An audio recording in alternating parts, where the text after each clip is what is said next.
We've got Nine of Cups in reverse as your central focus, crossed by Five of Swords. At the root of the situation is World. That's the completion of a cycle. Feeling set free, feeling like you've achieved the next plateau or the next level. It's passing from one portal to another. It's actually funny with the eclipse season being a portal. It's like having graduated from this course and going on feeling set free to go to the next course. This is the last of the major arcana cards. So it's the card that starts after this one again is Fool, which is everything is possible, new beginnings, new adventures. And what's passing away is Ten of Wands in reverse, so feeling burdened by something. Our opportunity is Ace of Coins, again with that new beginning theme. I'll talk more about that in a moment. What's approaching is Eight of Wands, so communication. This is also arrows of love. It's also meaning that things are almost completed. Things happening swiftly and rapidly. I really love this progression from Ten of Wands in reverse through Five of Swords to Eight of Wands. I'll talk about that when I talk about the timeline. This is you in the situation, Pisces. You're showing up as Hermit, so time for reflection and looking for the truth in a situation. I love both of these as your placements, sort of representing you in the heart of the matter here. Your environment is Queen of Swords in reverse. Your hopes and fears is Moon in reverse. And a potential outcome is Three of Wands. That's visioning. Bottom of the deck is Seven of Swords. So let's take a look and see what all of this is showing us, Pisces. The first thing that I want to look at here is your central focus. You have Nine of Cups in reverse and Five of Swords. Now, Nine of Cups usually represents wish fulfillment, happiness, feeling satisfied, feeling joyful, feeling like you've got everything that you want. It's usually depicting someone who is sitting at a banquet table with the cups of wine behind them. And cups are the emotional energy. So this means feeling like you're happy, satisfied, just it has to do with pleasure and wish fulfillment. With this in the reverse, it may mean that there is some wish that is not coming true. There is some way in which you feel dissatisfied, or there may be some fear, doubt, or resistance that you may get a certain wish, or that you may have a certain amount of pleasure or happiness. So it's when I see cards in reverse, I usually say that this energy is there and available for you. But in the reverse position, it says there may be some fear, doubt, or resistance to letting that in. So this is very much here for you if you choose it. But it's being crossed by Five of Swords, which has to do with old conflicts, old battles. What this really usually illuminates is learning from old conflicts and old battles. We see the swords here, which represent ideas, knowledge, wisdom, belief. And I usually look at these swords and Five of Swords as insights and knowledge from the experience of having gone through some sort of conflict. The sun has set on this conflict. The battle is over. And these swords are laying out there as pieces of wisdom and insight that we can collect and gather and take with us forward. So what I'm seeing with this being the challenge card is, are you learning from past mistakes, past conflicts, past battles? Are you gathering the wisdom and insight and knowledge that is available to you? Because that may be what is causing you to not receive, if that's the case, the happiness that is here waiting for you. There may be some of you that are not experiencing this wish because you have yet to gather the wisdom and insight that is sitting out on the field waiting for you to see it and collect it. So that's what I see here. I think some of you may have fears or worries too about old conflicts, and that may be causing your doubts or fears about this wish fulfillment, about this happiness, which is very much possible. and it's definitely here for you, but you definitely need to remove any fears, doubts, or resistance about learning from the past in order to access this. There's a lot of yellow in both of these cards, which represents optimism and sunniness, and I'm seeing a lot of sun energy. It's Leo season. The sun is the luminary that governs Leo. So there's a lot of possibility for happiness, but there is some sort of conflict in terms, or challenge, I'll say, in terms of collecting wisdom and insights from the past, especially as it relates to a conflict that the sun has set on.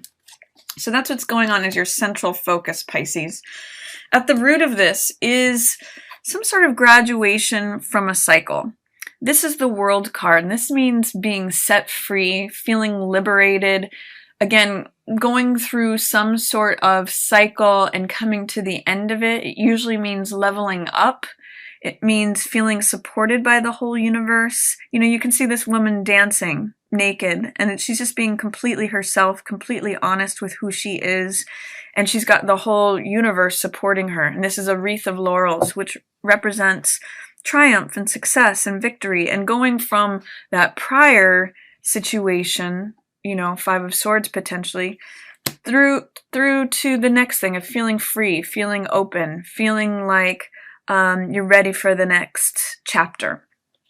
What is passing away is Ten of Wands, which feels like carrying more than your due share, carrying more than your fair share, you know, carrying your own weights and responsibilities, but as well carrying others. So whenever I see this card, I always ask, what can you put down that's no longer necessary? What can you alleviate yourself from that may not be yours?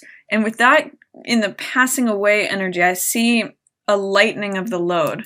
And it's reflected here in the incoming energy, which is Eight of Wands. This is about communication. This is about things happening rapidly, receiving a piece of news that unlocks the puzzle. It's also can be the arrows of love. So there's things that are happening rapidly as you lighten your load. You know, sometimes I see this as, with this in reverse and in the passing away position, I see this as like dropping sandbags of old baggage, old karma, old stuff that you were carrying that wasn't necessarily yours to carry. And, you know, when you drop extra weight, a hot air balloon can rise very quickly. It will almost immediately when you put down what's weighing it down. And that's where I see the lightening of the load, allowing things to happen very rapidly and very quickly.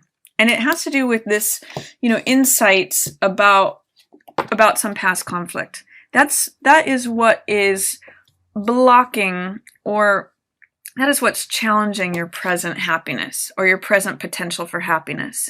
So I see wishes fulfilled and happiness coming to you if you can manage to drop these things that feel excessive, feel burdensome, feel heavy, and lighten it up to this blue sky of communication, resolution, things coming together.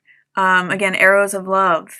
Things happening rapidly, receiving information that unlocks that last puzzle piece. So there is some things to work through here, but if you maintain a sunny and optimistic attitude towards it while you process these things and collect these aha moments, you really can unlock this happiness. And with that, you know, there's a nice progression here, not only from lightening your load to becoming happy and communicating and things happening swiftly and rapidly, but also, you know, you see all this surrounded by the blue sky. It's sort of like blue skies ahead.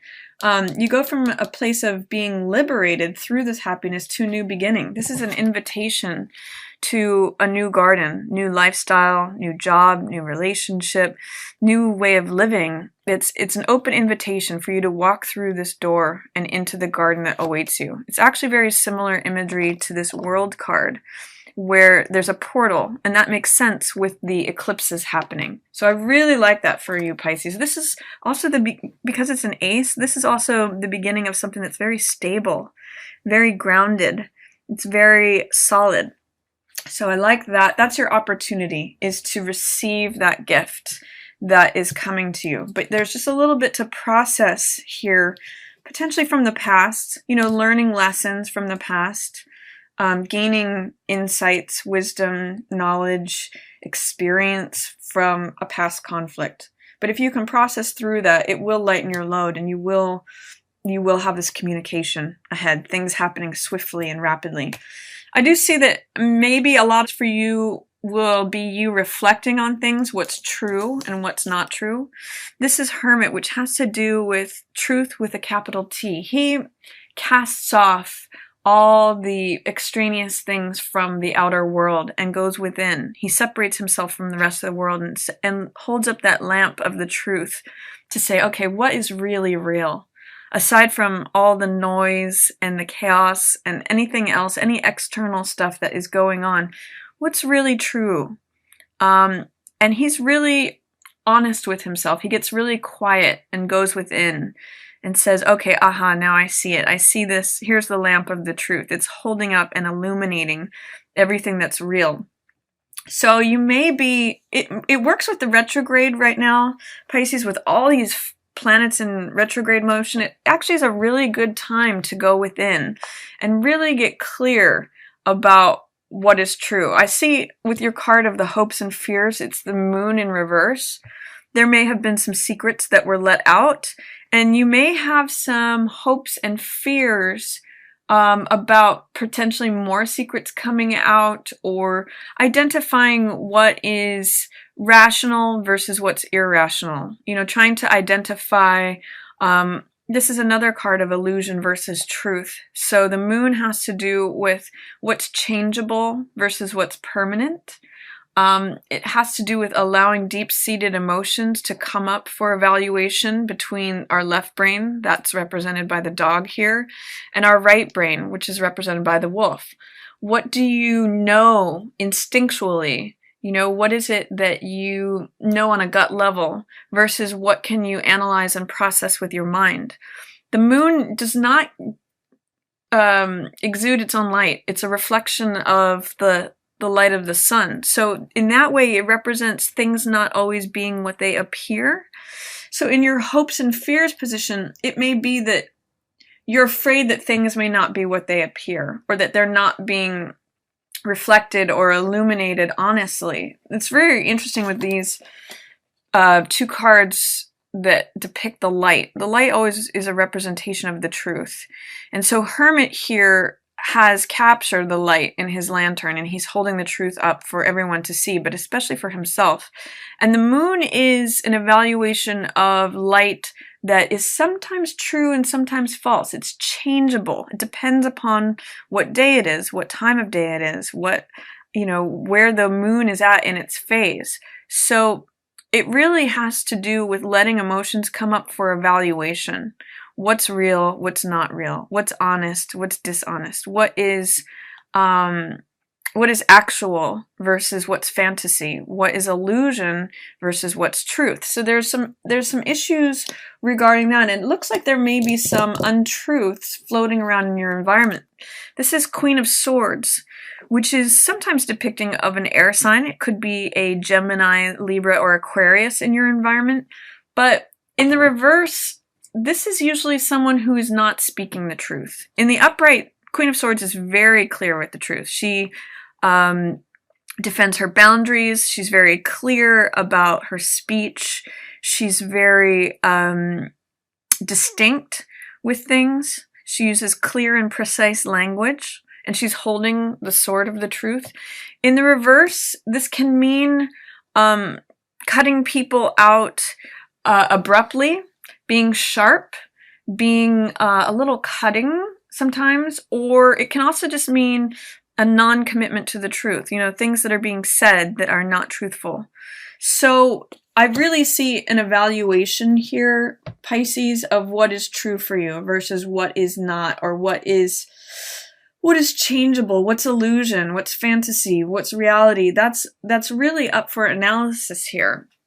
And you may get some more insight on that through looking at the past and picking up these swords of insight from the past, these beliefs, ideas, wisdom, knowledge from the experience of a conflict that has set in the past. And you come out as hermit here, as the person who sets themselves away from the rest of the world and gets really quiet and finds that truth just by reflection. So really good time for that with this Mercury retrograde. It does look like there may have been some deception in your environment, and it looks like there is an end that is needing to be cut out or off, that releases you and allows you to feel free, to feel liberated, to feel like you're ready to go on to the next chapter, the next plateau, the next level, the next cycle. And that's part of what this coming in is about too. You know, Ace of Coins is this new lifestyle, new job, new relationship, new way of being. It's a gift from the universe that's coming in for you. So it also, with your potential outcome, it also enables you to see things, new possibilities, new realms. Three of Wands is about visioning what you want to create. Where do you want to go? Sometimes this card is called sending your ships out. Or I'm sorry, seeing your ships come in. So it's waiting, it's having arrived at a new place, a new perspective, a new vantage point, which is really reflecting world here. You've arrived to see something from a new perspective and a new vantage point, likely because you've seen things from the hermit's perspective. The hermit usually goes up into the mountains by himself, holds up this lamp, and sees what's below, sees sort of what's in the valley. It's sort of like having a bird's eye view of things. And this is allowing you to get creative about what you'd like to create next, what you'd like to dream next. This is the dreaming and the visionary card. So I always think when I see this card about what is it that you would like to create next? What do you dream your empire to look like? What do you want to build on this new plateau that you've arrived at? What are those ships carrying that are coming in for you? And what do you want to create? So lots of good stuff here, Pisces. I basically see that through your processing and receiving of information and knowledge and wisdom from past conflicts, you unlock a certain amount of satisfaction, of happiness, of wish fulfillment for yourself. And as you unburden yourself from things from the past, which may or may not be yours, you allow in room for communication, for things to happen swiftly and rapidly. And you're going from this sort of ending of a cycle, completing of something, feeling free, feeling liberated through this happiness to receiving something new, a new invitation, an invitation to a new garden, a new way of life, a new gift in some way or another. A new beginning is an Ace of Coins energy that's stable and solid. And through evaluating what is true, what may be misrepresented, or fantasy or illusion versus reality and what's permanent, you get to this place of envisioning what you want to create. Okay, now I'm on stable, solid ground. What do I want to create next? I really see these two as going together as well. It's like, what do you want to build with all the So that's my reading for you, Pisces, for August. I think it's a really great month. I think it's going to be full of lots of sunny energy. I really love this Eight of Wands here. I see this happening especially for you after Mercury goes back direct in Leo. This is communication. So after the 17th, there may be a lot more communication. And with it happening in your 6th house, there could be opportunities with work, with changing things around. And it could just be a really nice renewal time for you to create something new and receive something new. There's a lot of positive energy this month. Even if things feel slow towards the beginning of the month, you're going to be letting go of some sandbags that will help take you higher and liberate you, make you feel free, and allow for some communication that maybe answers some puzzles. You know, this is usually like receiving a piece of news that makes everything click.